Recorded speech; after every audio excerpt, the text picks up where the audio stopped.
Hello, David here at merchantaccounts.ca with another episode of the Vlogcast. Today we're going to be talking about how to solve complex problems, the currency of trust in sales and business. So for the past 30 years, I don't know how long, online businesses have tried to create trust with their customers. Without trust, people don't purchase. So how do you build trust? How do you maintain trust, especially if you're a small company? If you're Coca-Cola, everyone knows your name, that's one thing. But what about ABC Cola? How do you build trust when you're a small and unknown business? Today I'm talking to Chris Errington of Metontec. Chris is an expert in broadly what I'd call problem solving. His company Metontec helps businesses manage very complicated technical platforms and helps them to integrate, to talk to one another. But interestingly, as technical as that sounds, the business is very much about trust and understanding human relationships. So today I'm going to pick Chris's brain on how to engender, build, and maintain trust, and even what that really means. So Chris, thanks for joining today. Hey, thanks for having me. So I'm really excited to jump into this. Now, I know you have a strong sales and interpersonal background, but you work at a technology company. How do those things tie together? I think everything revolves around trust, like and trust specifically. I think you can't do business with people until you like and trust them. Technology is even scarier because there's a great unknown. There's a lot going on, and technology is not inexpensive either. So you don't want to get into goodness, I don't know what the heck happened there. You don't want to get into making bad decisions and throwing bad money away, and so a lot of companies will either make no decision or they're terrified of making bad decisions. So it's really important that they trust who they're working with, and a lot of times you only get one chance to build that trust. So, and are you talking about like in the sales cycle, or so I know with technology it's confusing, and I think the more confusing a product or service is inherently, there's a lot. Let me put it this way: if I'm going to a heart surgeon, hopefully I'm not, but if I am going to a heart surgeon, it's like, so what are we going to do? Which ventricle are we going in through? Or am I just going to trust that they know? The more complicated something is, the more trust there is, and maybe technology in these complicated technology projects where you're connecting systems very much rely on that concept. Is that true? Oh, absolutely. The more complex something is, the more chances for things to go wrong, and the more likely, wrong means more money. So just like when you're building a house, you've got blueprints and such that you want to go off of, but certainly you need to trust in the company that's executing. In anything, really. It comes down to, do you believe that this person can do what they say they're going to do? At the very beginning, you suggested, where does that start? And I think it's everywhere. It's from the first hi, hello, right along, to the very completion of the project, and then the aftercare support. So trust is something that is. Yep. Go ahead. No, it's so interesting. Sorry for cutting in, Chris. It's so interesting because it connects, like, even when you're talking, I'm realizing, like, it's a part of your sales copy. It's a part of your advertising. It's very much a part of your human interactions with the people that you're working with, that you're hoping will become clients or are clients. I'm gonna start by looking at it on the initial basis. So I know from my marketing books back a zillion years ago, I've forgotten 9/10 of what I read, but some of the stuff stuck with me. In sales, there's something called fear of purchasing. So if somebody's afraid of anything, if there's any doubt in a person's mind, it's like a sales killer. Coming to like old school web stuff, it's like, don't have broken image links on your homepage or anywhere, or don't have spelling mistakes in your copy. And I think in terms of like engendering that trust, maybe from the very start, and maybe I'm going to talk about maybe putting even your materials, or this is before they've started the human connection out there. Am I right in that you have to put your best foot forward? Everything, I guess, is about engendering that trust from the very first interaction or when they even hear of you for the first time. Oh, absolutely. Right from the first hi, hello, right from the first time they see your logo. I mean, if I'm driving on the highway and I see some logoed vehicle driving erratically or speeding or ramming up somebody's butt, I automatically would not trust that company. There, Right. it's sometimes it's not even interactions. Like, I mean, I'm not even having an interaction with that guy or with that company potentially, but I've already got an idea of kind of what they stand for, or it's even little things like that. But yeah, like you said, ad copy, marketing, certain words that are used. There's all kinds of ways to break trust that don't even involve face-to-face interactions. Um, This makes total sense. Now I'm going to ask about your business specifically because trust is such an important part of your business in a way that honestly you wouldn't think of if you didn't know about it. Because when you're hiring Metontec to do something really complicated and you're trusting that at the end you settle your bill and you turn on your computer and whatever you tried to do works. So how does Metontec or you go about building trust with its customers? Because a lot of it, it's like you're saying, hey guys, we're qualified, we can handle this, but how do you really get that message across? I think it starts right from when I meet somebody initially. I rarely push my company on anybody. So a lot of salespeople, want to hand you their card and, can I follow up with you? Can I call you? Can I call you? Can I call you? Can I poke, poke, poke, poke, poke? And that just doesn't. I don't think that build. Yeah, it's a hard sell. It doesn't build trust. And so me, I'm like, this is what I do. This is what I have. I'd rather you get to know me first versus what I can do for you, and let's see if we can, build a relationship here. It's never about what I can offer them. It's like, what do they need? Because maybe it's not something I offer. It's maybe it's something that they bring it up and go, oh hey, well I need credit card processing services. I'm like, oh, I know the guy you need to talk to. So it's not necessarily me filling their need. It's just listening to them. And again, starting off with that relationship, building it up, and then to the point where I am involved in a business relationship with a customer. Even this morning, I had a call where we want to clearly define what needs to happen. So I've already got a relationship, a really good relationship with this customer, and even still, I want to make sure we stay friends. So one of the things is we clearly define the scope. This is exactly what needs building. Just like, hey, we're going to build a house. If you want to add a pool house on after the fact, no problem. That's just extra. It's more effort. So having a clearly defined scope in the technology world, I think, is another good way to keep and maintain trust. That makes sense. And that maintain trust is really interesting. Trust, unfortunately, is one of those things that's difficult to build, I think, and quite easy to lose. So what are some of the ways, like we all know, not like, don't be unethical, don't go and do something stupid, to be quite honest. Like, what are ways that you have seen other businesses go about destroying trust? Like, how do you, I don't want to ask the question with a negative connotation, but it's what I'm really thinking I'm asking is how do you maintain and even improve on that trust? Or alternatively, how do you mess it up? I think everything comes down to doing what you say you're going to do. Integrity is everything. I've taught my kids that from the time they could walk and talk. Integrity is doing what you're supposed to do when nobody's looking, doing the right thing when nobody's watching. And I think if your marketing materials say someone will answer the phone 24/7, then somebody needs to answer the phone 24/7. That's the first step in trust. Like meet the expectation that you've created. That's correct. If you tell somebody you're going to be able to service them within 24 hours, then service them within 24 hours. The minute you're not doing what you say you're going to do, you're eroding that trust. And I really look at trust like a bank account. There's debits and credits.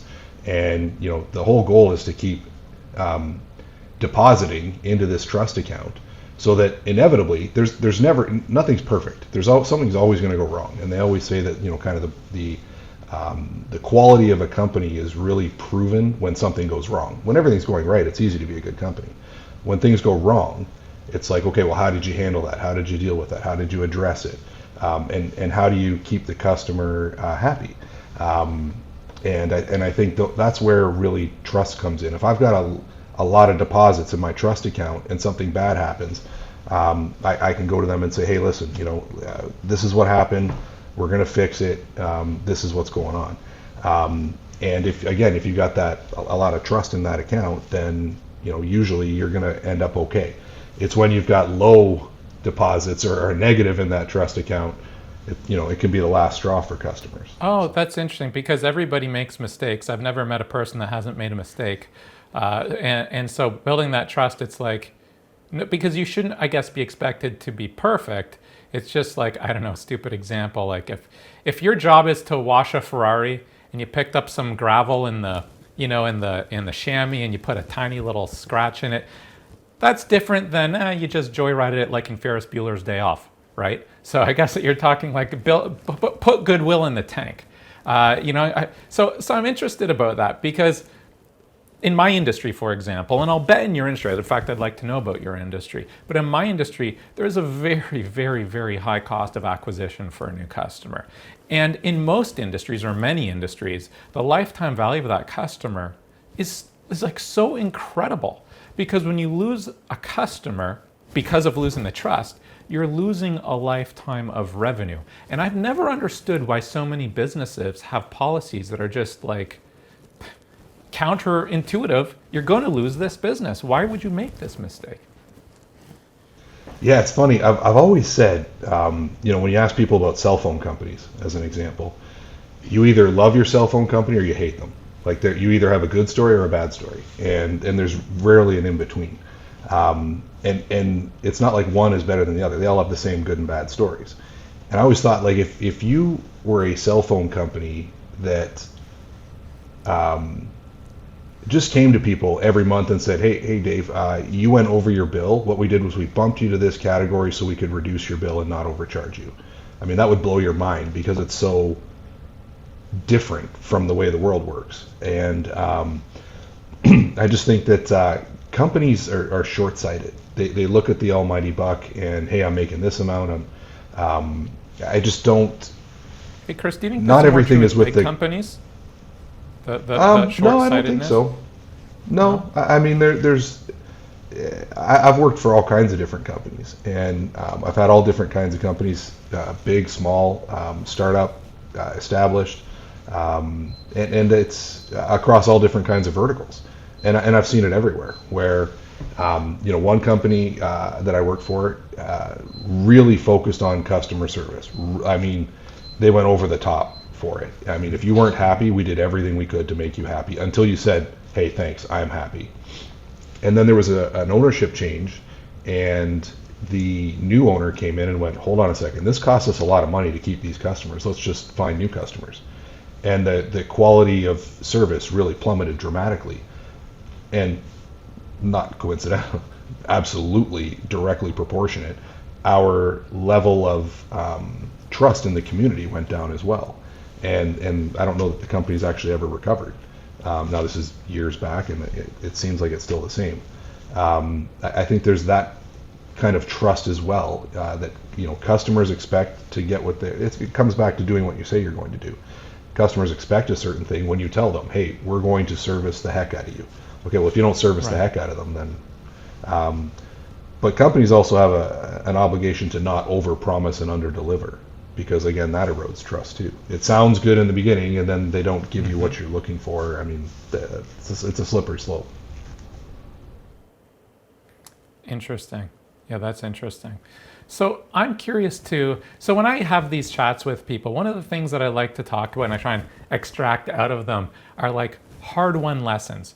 It could be an example where you or a customer, or there was some sort of mistake and you could have handled it better, maybe in relation to trust, maybe in relation to sales. You're not on the hot seat to answer this either, but do you have any like insight in like, because obviously you have a strong philosophy about like trust and integrity in sales and in life is everything. You've been talked about your kids, but like, how did you get there? Ooh. It's a good question. I don't know. I think you just each person has their own kind of moral code, and I can't say that I've always been like this. It's over my life. I mean, you change things that are important to you, and it's just I think probably when I became a father, it's really important to me for my kids to have that level of integrity and be people that are. I mean, you're trying to raise good men and women, and I think you want to raise them the right way, and they need the right example. So I really think you need to live it if you're going to preach it. And so for me personally, I've just found too that in sales specifically, I think there's two ways to go about sales, and one is I can screw you or trick you or con you or whatever it is, sell you. And then you're not necessarily, after the fact you realize, shoot, I bought something that I don't need, and that guy ripped me off, and whatever. And so if I'm that person, I gotta keep finding new people to screw, or finding new people to sell, or finding, it's that your funnel's never full. The other way, build relationships, build trust, and they're long-term, potentially forever friendships even. Forget just business relationships. And I just made a conscious decision that that's the way I want to go. And do I lose some sales that way? Sure I do. Do people take advantage of me? I would tell everybody, you'll be able to take advantage of me once. It'll happen one time. It'll never happen again though, because we'll just never do business again. And I just think I look for companies that I want to work with that have that same kind of moral code, and then it's a two-way street. So I trust them, they trust me, and we're all on the same path. So I just found that that's the way I want to do business, and the customers I want to do business with. So, but to go back to your other question. Oh no, I was just going to say, to go back to your original question, was there ever a negative that I could think of, and I can distinctly remember one where when I'm a salesperson, or acting as a salesperson for a company, the customer, I'm kind of the middleman. So I have an obligation to the company. I also have an obligation to the customer. And I have a very fierce devotion to my customers because of this level of trust that I want to maintain with them. So if my company is not delivering what I've told the customer they're going to get, I'll go after my company very fiercely, because which put you at odds with management. They've told me in the wrong situation or the wrong company. Oh, certainly, to the point where the one owner of the company that I was dealing with at the time told me, "No, you need to go and lie to the customer." I'm like, "I just won't do that," and ended up ending that employment not far after. And now the customer and I are still friends to this day, and we still do business together because I went to him and said, "Hey, this is what they want me to do, and I'm not going to do it. So heads up, this is what's going on." And honestly, Chris, like someone like you can't thrive in an environment like that because you're gonna wither, Yes. Well, it's just, again, if it goes against your moral code, it's just not going to work. So, but I mean, short term it didn't work out because obviously I stopped working at that company. But long term, I'm still friends with that customer to this day. So, and we still do business together. So That's really interesting. When you were speaking about this, I also like. It's not your first day in business. It's not my first day in business. And some of these lessons are arrived at over time. I had an employee one time, and she's the sweetest person, like genuinely. But what would happen is she wasn't confident in her technical expertise. So people would ask a question, and she just blurt out an answer because she'd be too afraid to say, "I don't know," which is like one of the things I think you learn when you're really like young and getting into business. It's like the best answer you can give someone is, "I don't know." Hey, you stumped me. Congratulations. I don't know. So I think that also ties back to confidence, and where you don't know something, don't be open with your customer, I think, because they'll be accommodating. They're not expecting perfection out of you. They're just trying to get you to help them as best as you're capable. Oh, absolutely. Um, Saying I don't know or I'll get back to you is way better than blurting out some answer. Um, because then you may have to backpedal, or you may be again. It comes back to not over promising and under delivering. You really need to make sure that what you're telling a customer is what's actually going to happen. So, yeah, again, that's just all part of the trust, right? And you trust that, if I tell you I don't know, you're not going to look at me like I'm some sort of idiot. I mean, I will get back to you. Yeah, I blurting out answers serves no purpose, and I mean it doesn't. No. It's funny because you're in school where usually you're taught, if you don't know the answer, don't put your hand up. But as we get older, we just start, we feel like we're supposed to know everything, and there's nothing wrong with not knowing an answer. So. Well, I would think especially in your line of business, because you're literally dealing with complicated technical messes, for lack of a better explanation. So probably it's more like you're sent into the into the weeds to like figure it out. Basically, it's probably part of what Metontec does. Basically. Oh, I am routinely the dumbest guy in the room, and I'm fine with that. And it's I have no issue saying, hey, I don't know this. This is my guy. He's the expert on that. Or that's a great question, Dave.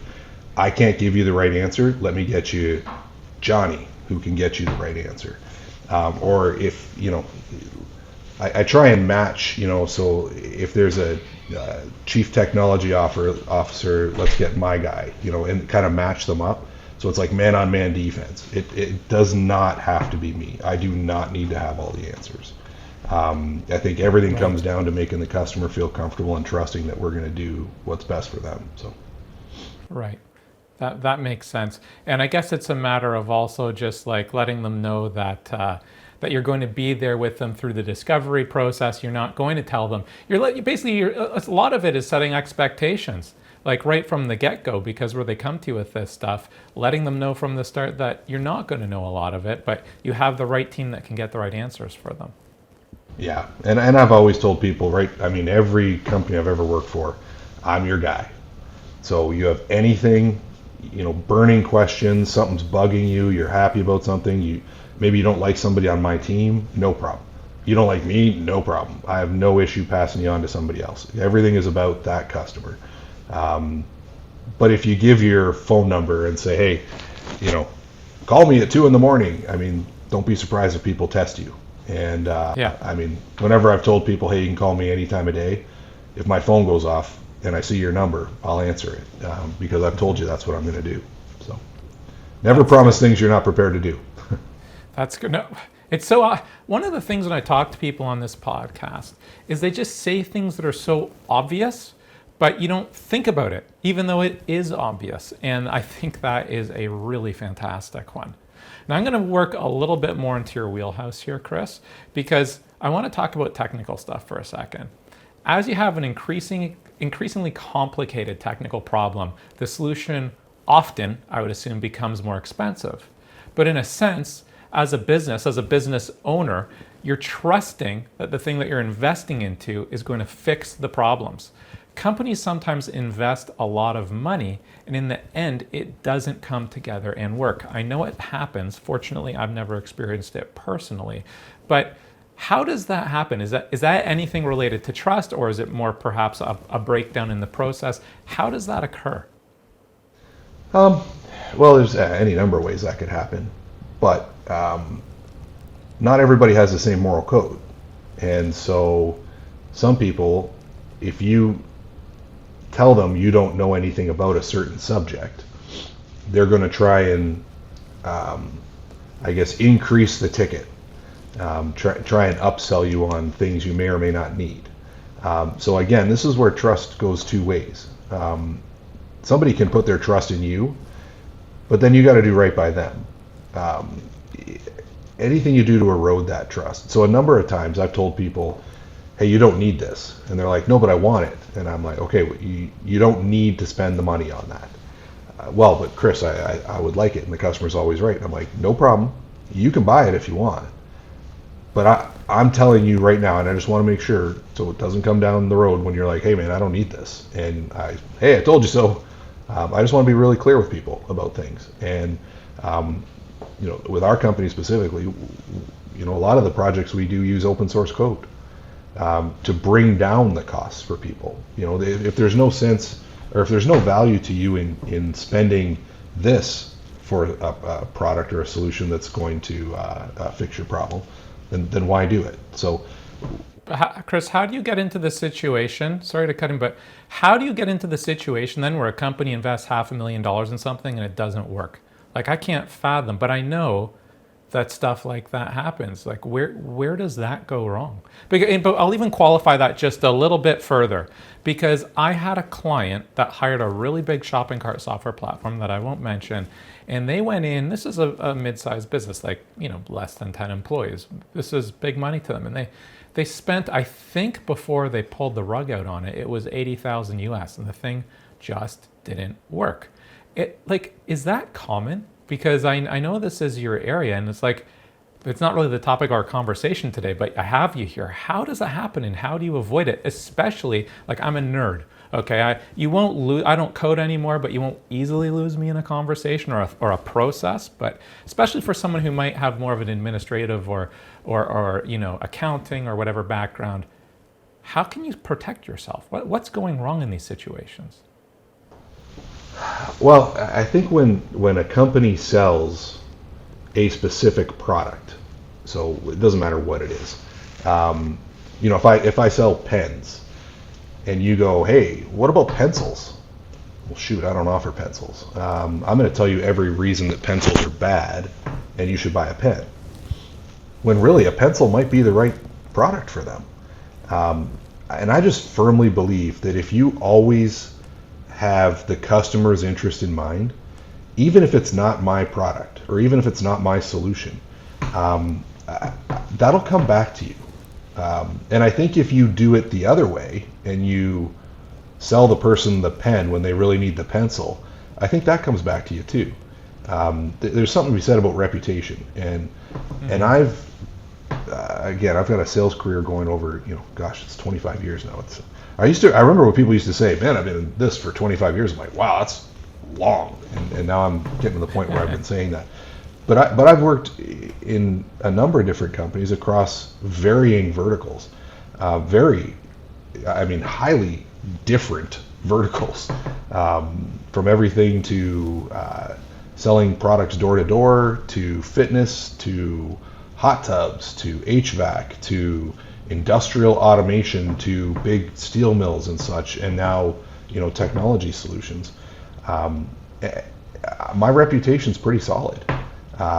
There's not a lot of people that I'm walking down the aisle at the grocery store and I see someone, I'm like, shoot, I got to turn around and go the other way. I just don't ever want that to happen. I don't want to be walking with my kids and somebody walks up and goes, hey, your dad's a so-and-so. Right. I want them to come up and go, hey, kids, your dad is one of the greatest dudes you're ever going to meet. He helped me with this and he helped me with that.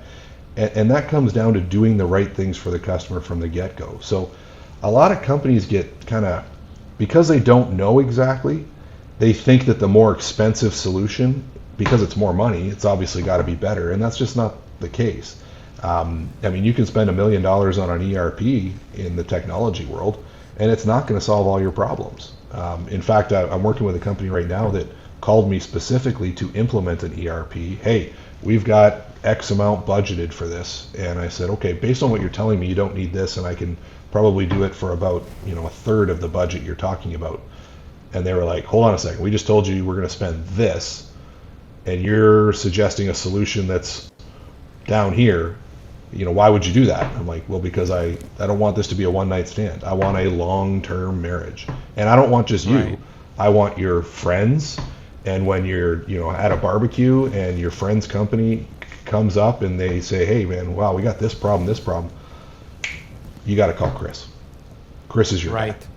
guy. And for them to say that with confidence. Yep. It's the currency of trust. I guess that's what we're talking about today. Although I'm going to throw a curveball at you, Chris, and I always bust this question out on my podcast because I never know what's coming back. I don't think you're prepared for it. This can be related to e-commerce, but it doesn't have to be e-commerce. It can be business. What's your best secret weapon advice you would give to a business owner? And you have carte blanche on this, but like this is going to your well and one of your secrets. If you'd be so kind as to share it, if you have one. Oh, for sure. Everything comes down to relationships. Absolutely everything. People buy from people they like and trust. Super easy. If they like you and trust you, they will typically buy from you. They may like you but not trust you. They may trust you but not like you. But if you have those two things, and it doesn't, you could be selling, hot dogs on the beach. I mean, people get to know you, like you, and trust you. They're going to keep buying your hot dogs. It spans across all businesses, all verticals. It doesn't matter if you're dealing with the janitor or the CEO. If people like and trust you, they will do business with you. So it sounds to me like business to you is very personal. Is that an accurate statement? Oh, 100%. I look at everything I do as trying to help my friends solve their problems so they can grow. And if they grow, I grow.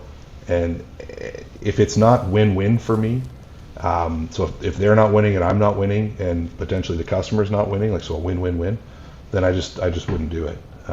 If I'm going to win and they're going to lose, then there's no point. It's very personal to me because the people that I end up doing business with, I have long-term relationships with. And it's kind of interesting. I remember a friend of mine long time ago, very wealthy guy, did very well for himself. I said, what was it that kind of spurred you on to be successful? And he said, honestly, when I had my daughter, I realized that someday she was going to need something and I wouldn't be there. And I wanted her to be able to call if she was in Texas, stuck somewhere, and she had a flat tire or something, that there'd be somebody she could call that would come and help her right away. I thought about it and I'm like, that's kind of neat. And so I've just built relationships all around the world. I've got people, I mean, if you were in Dallas, Texas, and you were stuck and you say, Chris, who do I call? I'm like, oh, you call Randy Kelly. He's a great friend of mine and he can help you. If you were in Portland, Oregon, I'd say, hey, call Shane Gravitt. He's solid as the day and he'll help you out. Australia, Europe, all over the place. I find good people and I hold on to them. So, it's very personal for me. I have a very similar belief for you. I always find, anybody that says it's business is business, to me that's somebody that doesn't know a lot about business, or somebody that has a failing business. I don't understand. I know there are people that maybe it's a more commoditized type of business if you look at humans as commodities and a turnstile. But anyways, I guess that's not how neither you nor I would choose to run a business. Well. Yeah, Chris, go ahead. No, you go ahead, please. I was just going to say, it's the reason that people do business that way is because it's worked, and it works. I mean, Walmart doesn't, not poo-pooing on Walmart by any means, but Walmart doesn't care if I stop going there because somebody else is going to keep going there. We don't have a personal, intimate relationship. Whereas, my friends who own a baseball store here in Burlington, I know them personally. I know their kids' names. I know them very, very well. If I stop coming in there, they probably reach out and go, "Hey, where you been, man?" Because I stop in sometime just to chat, and it's just a very different way of doing business. It's not necessarily that Walmart's wrong, because I mean, look at them. I mean, they're massive and they're huge and super successful and well-known name. It's just there are other ways of doing business, and I just choose to do it a different way. So. Well, that makes sense to me. And I think this has been an absolutely fascinating conversation about the importance of trust and why it's so overlooked. And I definitely learned a lot. And you also reinforce things that I believe. It's nice to know that I'm not the only one, such as businesses. Business is actually very personal. But Chris, thanks so much for joining today. If folks want to get in touch with you or learn more about Metontec, how could they get in touch with you? You can call me directly, so 289-208-6324. You can reach me at Errington@Metontec.com, and you can find me on LinkedIn. I'm pretty easy to find. So again, Chris Errington, Errington. But look forward to meeting anybody. Wonderful. Chris, I really appreciate it. Thanks so much for all your advice and insight today. Thank you for having me. Have a good day.